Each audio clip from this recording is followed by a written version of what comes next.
next installment of Poise Joie. This is our little vidcast, whatever. Podvid, I was thinking of podcast. Vidcast, where we read, I call them mini readings. We read one poem. Sometimes my work, if I'm promoting something, that's my dog coming in. She has like a rope that is a rope for a certain distance and then a chain for another certain distance because she likes to try to chew on it and get loose.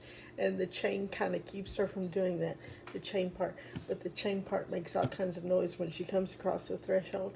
My apologies. She was enjoying the sun, and I guess she just decided she wanted to come in right when I was filming.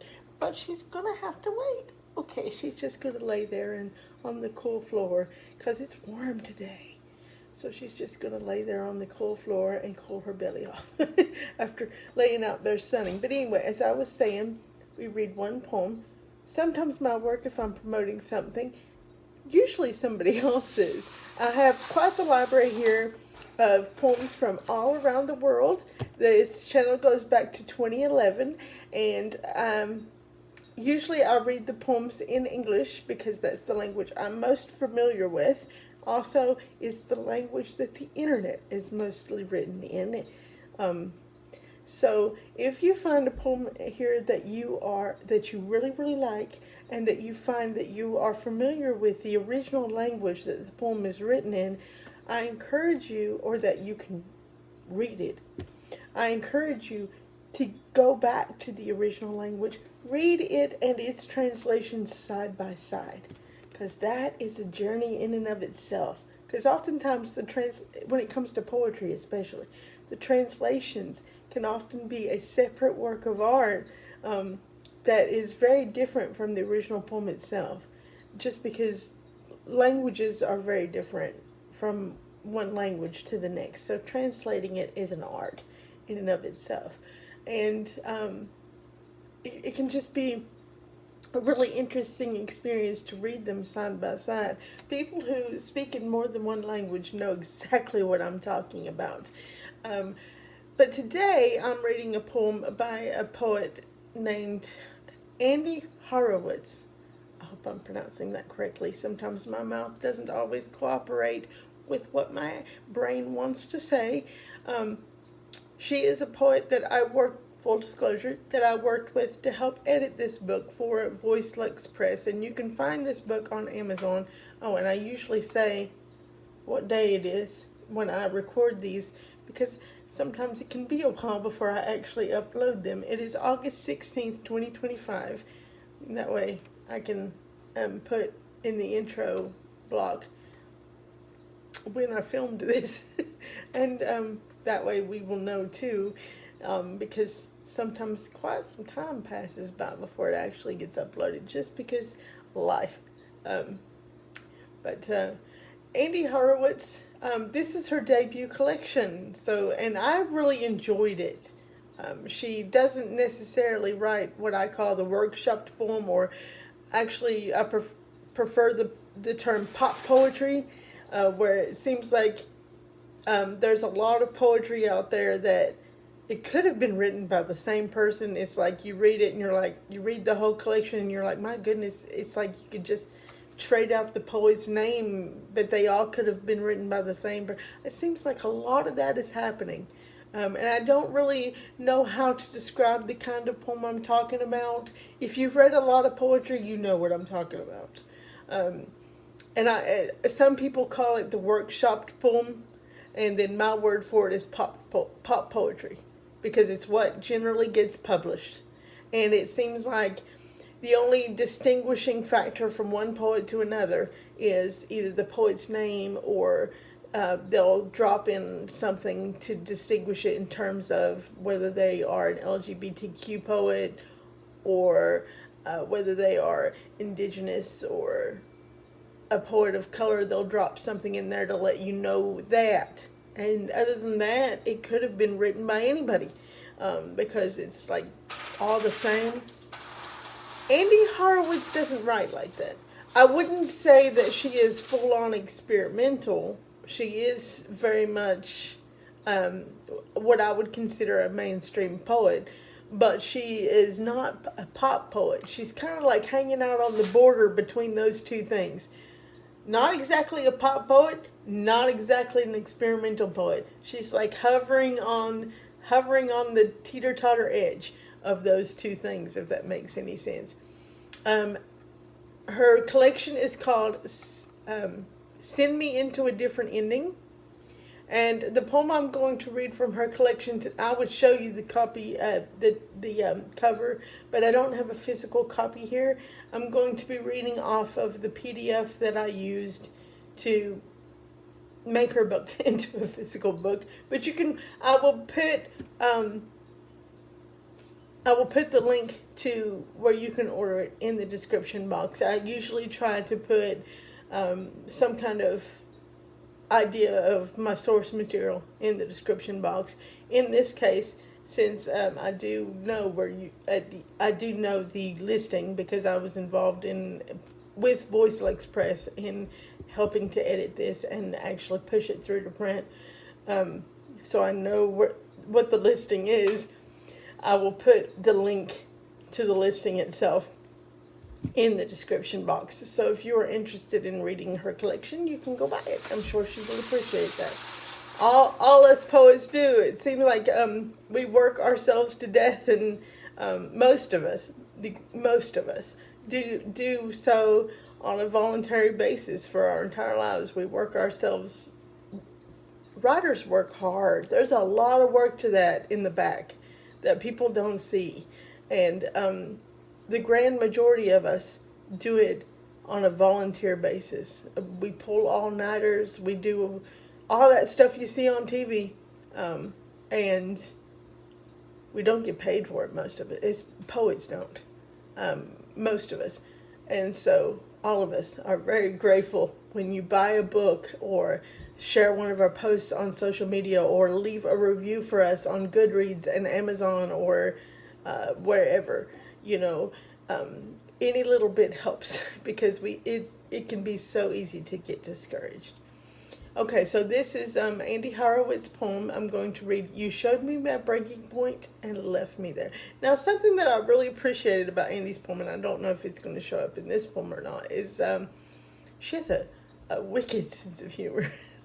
She really does. Some of her poems, like some of the titles, you'll think, oh, this is going to be real serious. But then as you're reading through it, you'll find yourself chuckling and chuckling. And some of the poems are really serious. But she has an awesome sense of humor. So that's something I really appreciated about this collection, too. Okay, so you showed me my breaking point and left me there. Two actors, unprepared, tried playing their same parts for a sequel. Hardly possible. Left torched, battle-scarred, choked on your words, babbling lies into truths, raiding my heart, center stage. My burial was blocked as the cliffhanger. You spoke no words, nor gave impromptu gestures. How could you? I couldn't, and I wrote the script. You said, rewrite our ending. The fourth wall crumbled, left me a shapeless mess for the makeup wizard, blacked out, unmasked, and I fell stark naked from the ledge. Now, I believe that is the inspiration for the title of the book, where she says, rewrite our ending, and it became send me into a different ending.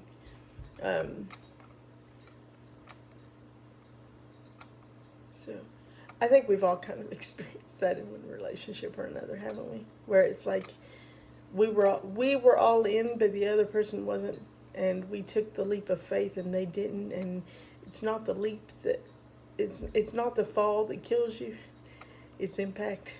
Yeah, I think we've all experienced that. And we all kind of end up expressing it in a different way, especially for poets. We all end up writing about that experience and expressing it in a different way. This is hers. The fourth wall crumbled, left me a shapeless mess for the makeup wizard. Blacked out, unmasked, I fell stark naked from the ledge. She leaves out the I think it's interesting that in her poem she chose to leave out the impact part. um, Come to think of it, when I was writing about my experience, I don't think I explicitly mentioned the impact either. But it's interesting because all of us, when we're actually writing about that experience, we're writing from impact. Like we've already had impact, and we're writing from that point of view. I don't think. I'm just now realizing that I don't think I've ever read a poem that actually mentions impact.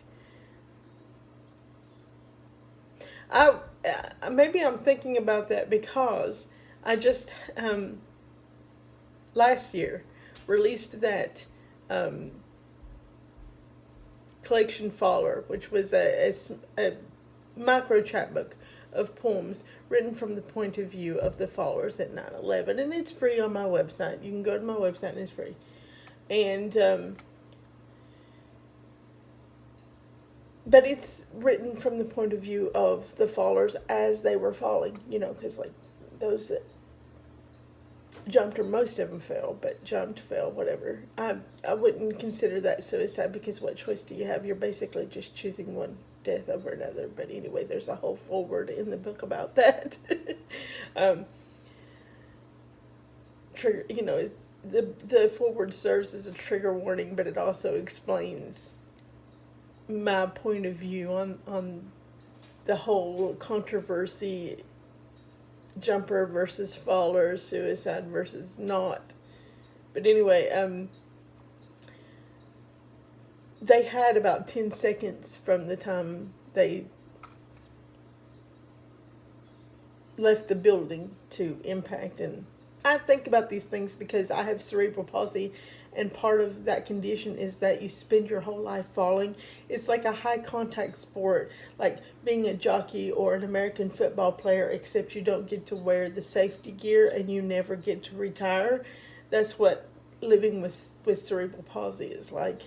And so, of course, when 9/11 happened, the fallers got my attention, because my whole life I've lived with the condition of falling, and I think about the physics of falling all the time. I was trained as a child, this is how you fall, this is how you control your falls, to minimize what happens at impact, in order to minimize your chances of injury.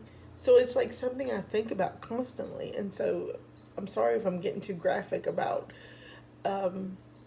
the physics of what it would have been like to fall from that kind of a height on 9/11. But I mean, these are the things that I think about. These are the things that I was thinking about on 9/11, and this is what caused me to write that collection in the first place. And it took me this long to publish it because I knew it was such a sensitive issue for people, and I didn't want to step on anybody's toes unnecessarily if I could help it. So I thought if I let a whole lot of time go by, it would be maybe a little less sensitive for people. I don't know. I was hoping.